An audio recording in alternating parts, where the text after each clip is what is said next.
자, 앞서 봤던 피질성 생맹, 그리고 운동맹, 그리고 시각인식 불능증, 얼굴인식 불능증은 복척 흐름이 손상되어서 일어나는 일이고, 지금 보는 이 맹신은 뭐 배척 흐름 덕분에 가능한 것이에요.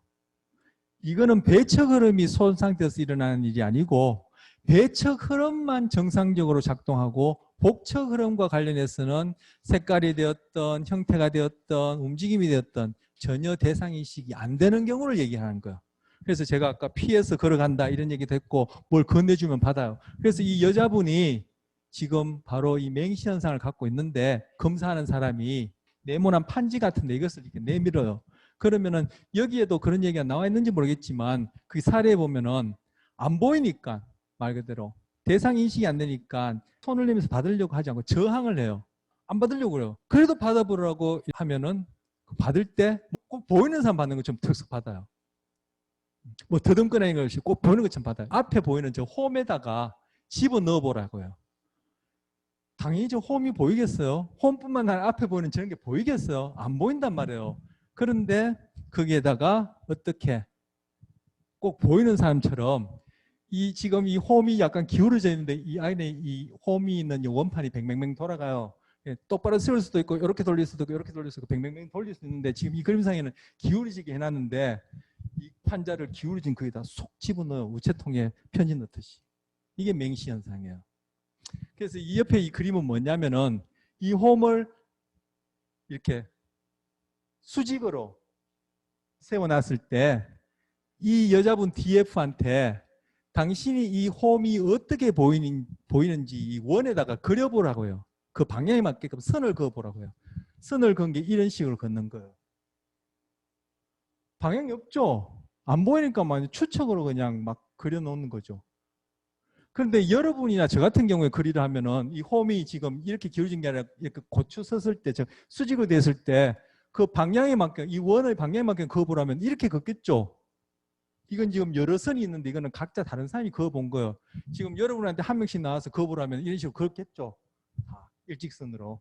그런데 이 사람한테 이것을 그어보라면은 이것이 뭐예요? 방향이 없어요. 360도 다 그냥 안 보이니까 추측으로 걷는 거예요.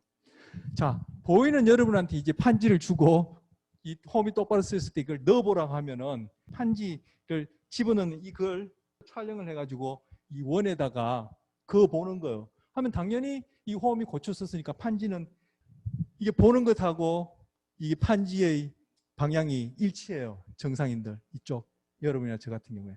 그런데 이 사람은 안 보이는데 판지를 집어넣어보라면 고쳐 썼을 때 정상인가 다름없이 이렇게 집어넣어요. 이게 맹시 현상이에요. 즉 보고 자기가 안다라는 것하고 행동이 다른 거죠. 이게 가능한 이유는 바로 배척 흐름이 지금 제대로 기능하기 때문에 가능한 거예요. 이것이 이렇게 나타나는 것은 지금 복척 흐름이 고장났기 때문에 그런 것이고 이것이 가능한 것은 배척 흐름이 가능하기 때문에 그런 거예요. 이 사람의 경우에. 그러니까 여러분이나 저 같은 경우에는 둘 다 이런 것은 이건 복척 흐름 때문에 이렇게 선을 긋고 그리고 손이 향하는 방향은 배척 흐름 때문에 똑바로 위치되는 거죠. 그래서 보는 것과 행동하는 것이 지금 같은데 이 경우에는 다른 거예요. 그런데 이 행동은 정상적으로 나타나죠. 자기가 이 홈이 방향이나 홈이나 자기가 손에 들고 있는 판지가 설사 안 보인다 하더라도 그 눈을 통해서 들어오는 시각 정보를 가지고 배척 흐름에서 나의 몸을 움직이게 하는 즉 시각상의 공간 정보를 가지고 나의 몸을 움직이게 하는 것은 실제 상황에 맞게끔 한다는 거예요.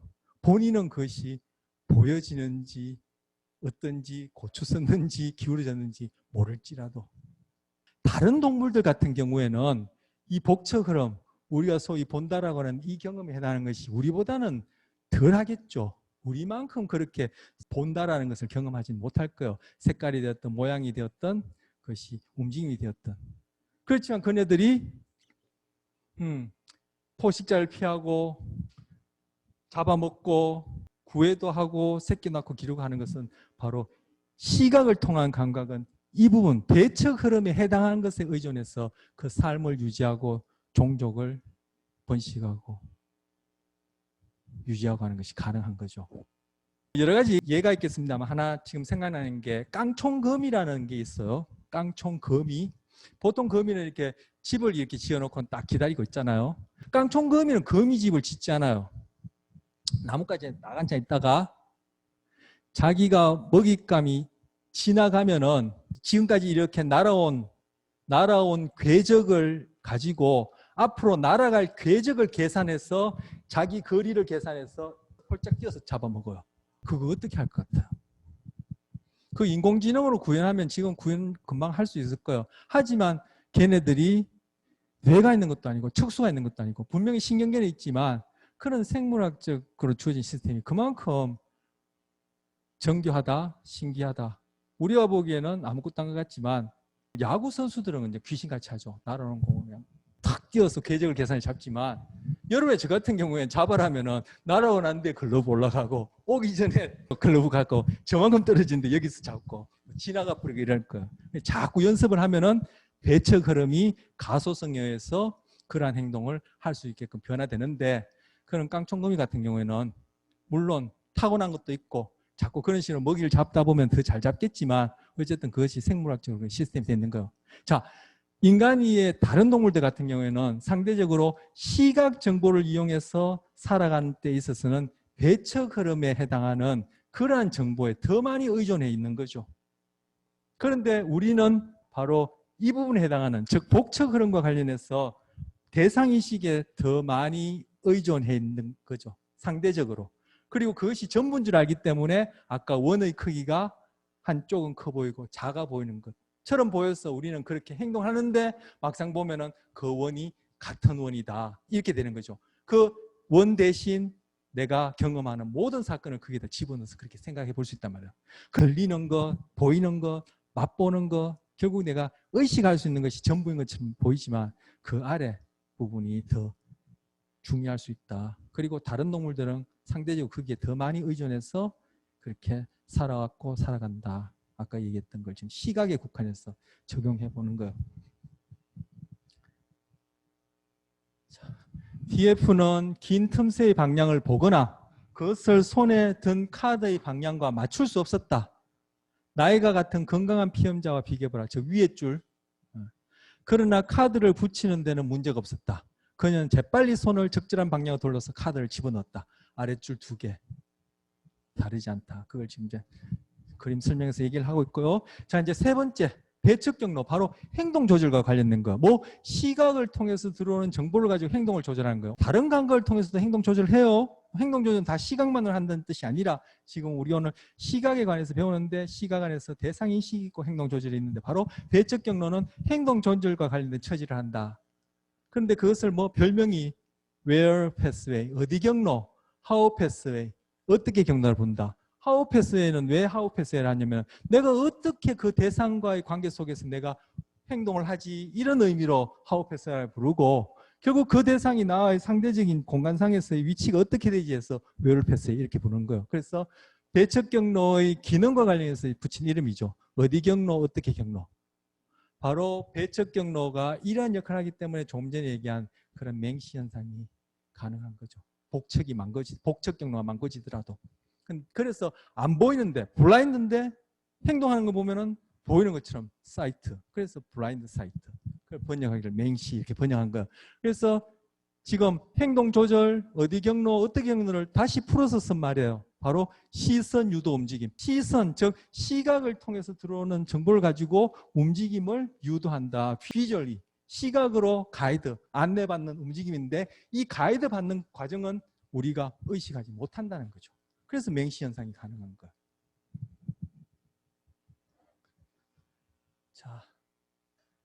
자, 조금 전에 맹시 현상은 배척 경로가 망가진 게 아니에요.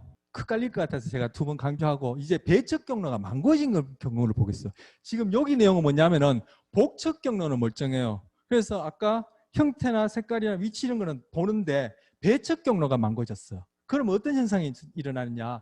대상은 인식하지만 자신의 움직임, 즉 몸 감각을 통해서 움직임과 이 눈을 통해서 소위 들어온다는 시각 정보를 통합하지 못해요. 그래서 글을 읽고 얼굴을 인식하며 대상을 묘사하지만 뭐 복척 경우는 다 멀쩡하니까 하지만 그 대상에 대해서 손을 뻗어 그 물체를 잡지를 못해요.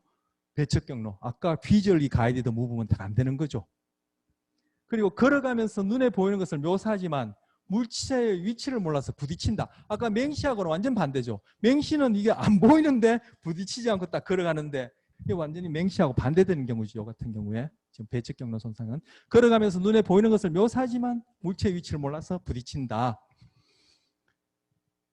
자, 또 이어지는 가구들이 어떤 모양인지 기억해내어 묘사하지만 자기 집 어디에 놓여 있는지는 기억해내지 못한다. 자기 신체의 특정 부위가 또 어디에 위치한지를 모를 때도 있어요. 자기 신체 부위가 상대적으로 팔다리가 어디에 상대적으로 붙였는지 이런 것들. 아까 왜 배척 경로가 뭐 두정엽 쪽을 향하는데 두정엽의 대표적인 기능이 바로 중심구 뒤편 1차 체감각 피질 2차도 있겠죠. 바로 체감각 피질과 관련되기 때문에 이런 현상도 일어나는 거예요.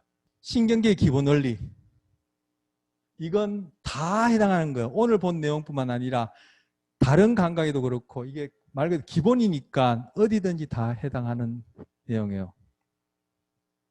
첫째 우리 신경계는 크게 두 가지로 대별하는데 하나는 움직임과 관련된 시스템이 있어요. 즉 무브먼트 시스템이 있어요. 근데 그건 뭐예요? unconsciousness, 무의식적으로 작동한다는 거예요. 또 하나는 인식과 관련된 시스템이 있어요. 즉 recognition 시스템이 있어요. 이 대상인식이 되겠죠. 그때 대상에는 사람도 될 수 있고, 그렇죠. 뭐 도형도 될 수 있고, 색깔도 될 수 있고, 뭐 다른 동물도 될 수 있고, 인식 체계, 레코니션 시스템 이렇게 두 가지 나눠요. 그런데 무의식적 움직임 체계는 항상 현재 시점에 작용한다.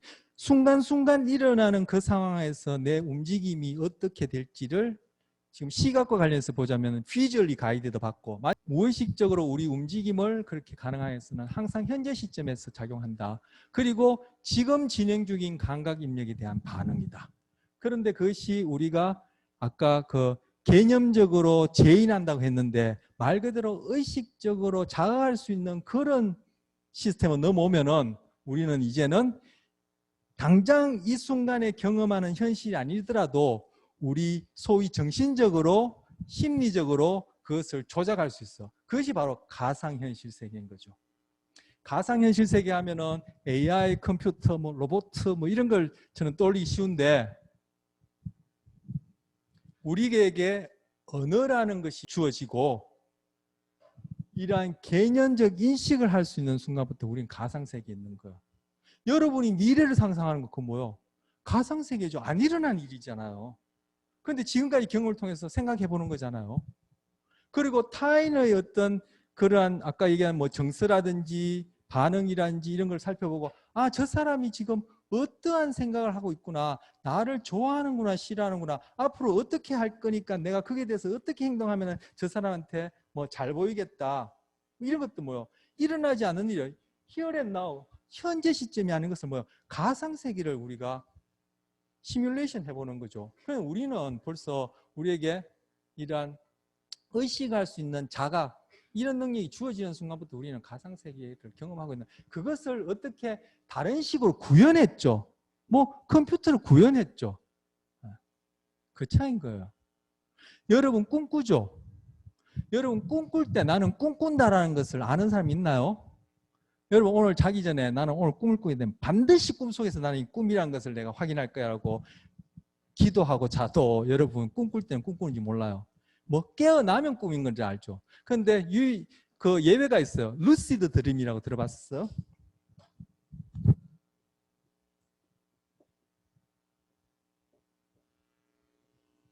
이 백일몽이라는 거죠. 백일몽, 루시드. 이거는 자기가 꿈꿀 때 꿈꾸는지 알아요. 왜? 전전두 피질이 통상적으로 잘 때만큼 비활성화가 되지 않고 자는 중에도 그것이 깨어있을 때 비슷하게 활성화되어지는 상태에서는 이 루시드 드림 백일몽을 꿔요. 즉 꿈꾸면서 내가 이거 꿈이라는 걸 알아요. 근데 이것을 항상 경험하거나 누구나 경험하는 건 아니죠. 이런 경우를 제외하고는 꿈꿀 때 꿈꾸는 걸 몰라요. 바로 꿈꾼다는 것이 가상현실 세계에 있는 거죠. 왜? 꿈속에서 여러분이 미해결했던 그런 경험들을 계속 반복하게 되는 거예요.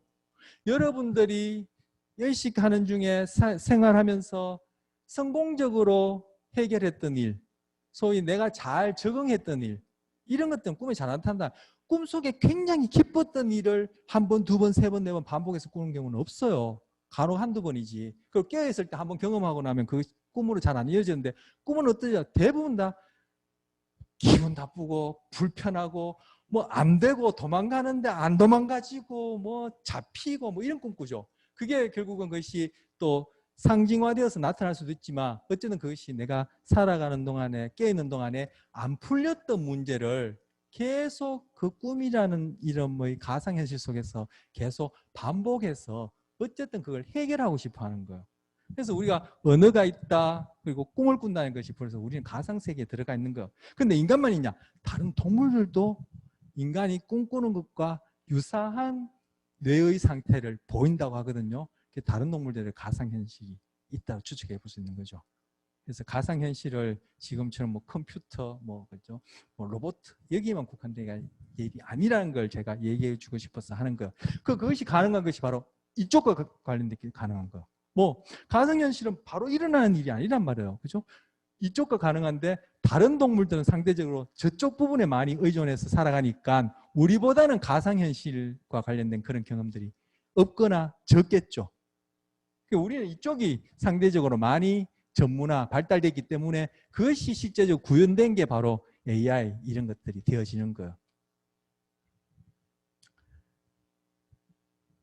쥐 같은 경우에 미로 학습을 시키면 한 번 하고 두 번 하고 세 번 하게 되면 어디로 가면 먹이를 먹을 수 있고 어디로 가면 뭐 막다른 길이고 이런 것들을 이제 알게 되어서 나중에 여러 번 하고 나면 막다른 길로 안 가고 슉슉슉 빠져나가서 먹이 찾고 하거든요. 그런데 이 녀석이 그것들을 배워나가는 과정 중에 미로에서 이쪽으로 갈까 저쪽으로 갈까 선택하는 그 지점에서 뇌에서 일어나는 전기 신호를 기록해 보니까 이 녀석이 그 이전 시행에서, 즉 이전 경험에서 미로를 들어갔다가 나왔다가 했을 때 나타나는 그러한 유사한 반응이 미로를 들어가기 전에 갈림길에서 나타나다는 거예요. 뭐요? 얘 벌써 미래를 예측하는 거예요. 어디로 들어가야 될지에 해당하는 것을 우리처럼 의식적으로 예상하고 계획하는 건 아니겠지만, 언어가 없으니까, 우리 같은 언어가 없으니까 없지만 뇌 안에서는 벌써 뭐예요? 미래를 예측하고 이쪽을 들어갔을 때, 이쪽을 들어갔을 때 어떤 현상이 일어날지와 관련된 벌써 뇌 안에서 반응이 일어난다는 것은 걔네들도 가상현실인 거죠. 지금 당장에 미로를 들어간 게 아니에요. 들어갈까 지금 갈림길에서 그런 현상이 나타나는 것은 벌써 걔한테는 가상현실에 상응하는 그게 어떤 근본적인 생물학적인 그런 특성들을 벌써 볼 수 있는 거죠. 그런 부분들이 우리에게는 언어란 이름으로 더 특화되어서 나타난 것이 이 부분이기 때문에 바로 우리는 현재를 벗어나서 미래도 과거도 우리가 정신적으로 조작할 수 있고 예측할 수 있는 거예요.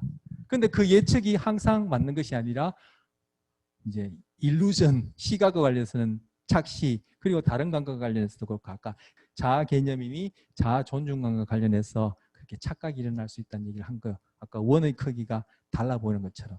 그렇게 카드라 하는 얘기에 그렇게 흔들릴 필요가 없다는 거죠. 그렇다고 그걸 전혀 무시해서는 안 되죠. 왜?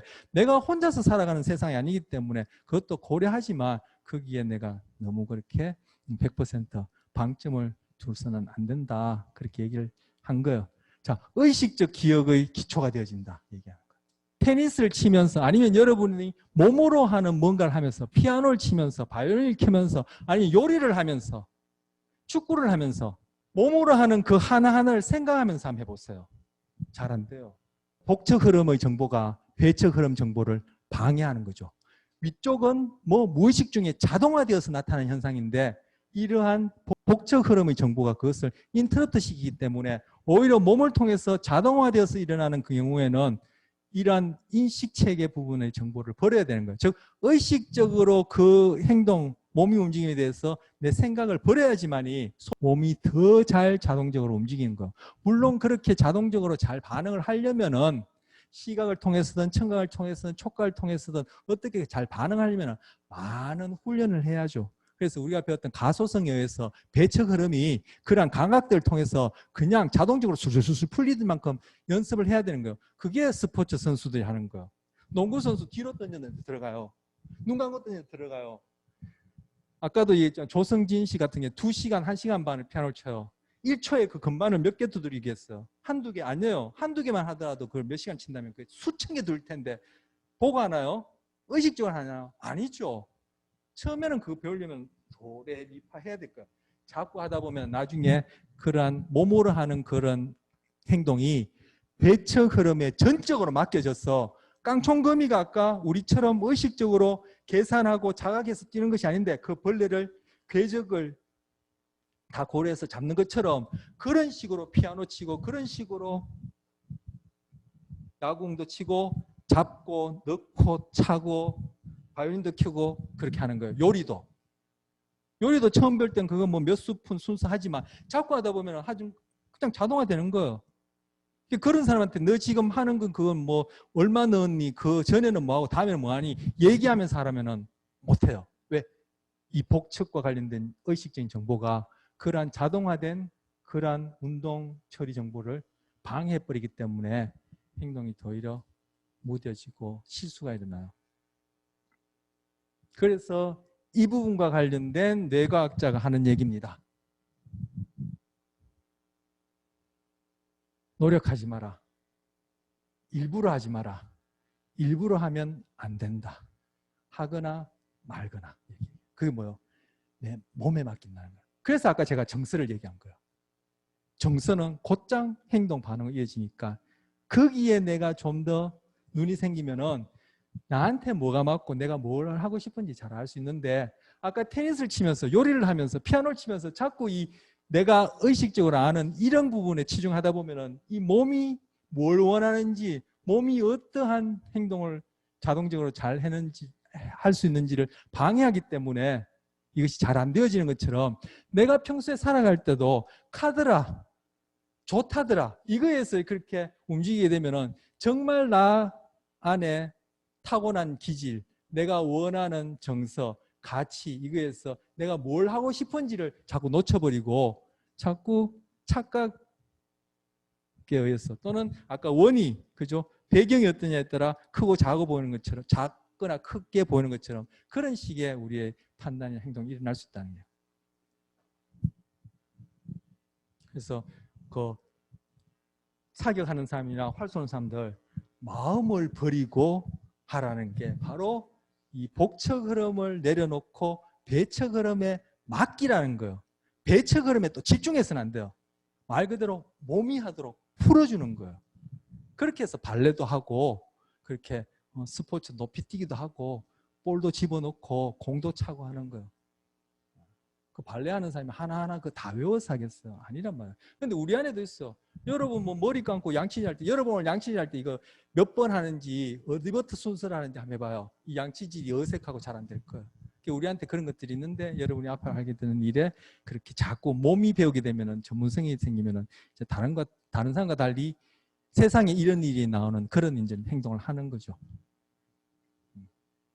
그래서 스텝을 세면서 춤을 잘 출 수 없다 이런 말이 있는데 그런 것도 이런 걸 의미하는 거예요.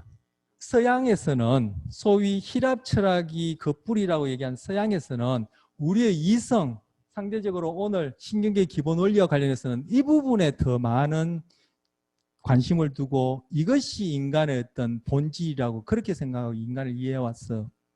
그런데 상대적으로 우리 한자 문화권 중국, 일본, 한국 같은 경우에는 저쪽에 이쪽보다는 저쪽에 상대적으로 둘 다 그런 요소를 다 가지고 있지만 상대적으로 저쪽에 더 많이 치중해서 인간을 인식하는 그런 경향성이 있어요. 그래서 서양 철학 같은 경우에는 이성, 계몽주의, 뭐 합리적이고 논리적이고 이런 것들을 강조하는 것들이 이런 쪽과 관련되어 있고 그래서 그 사람들은 언어가 우리보다 더 많이 발달되어 있고 명사도 우리보다 많아요. 명사가. 그런데 우리는 주로 동사, 형용사가 많아요. 바로 실제 일어나는 행동, 현상 이런 것들을 칭하기 주로 관심이 있기 때문에 그래서 우리는 우리말 속에 주어가 잘 없잖아요. 근데 영어에는 항상 자기가 하는데도 I가 들어가잖아요. 그런 것들이 이런 것들하고 관련되는데 이쪽에 서양이 상대적으로 치중했고 저쪽이 동양이 치중했다면 동양에 바로 노자, 장자 사상에서 나오는 무위가 바로 일부러 하지 마라 그 얘기예요. 우리가 욕심내고 집착하고 일부러 하는 것에는 항상 그것이 결과가 좋지 않은 경우가 많기 때문에 얘기하는 거예요. 바로 원이 배경 때문에 더 크거나 작게 보이는 그런 착각에 해당한다. 이렇게 저는 생각해요.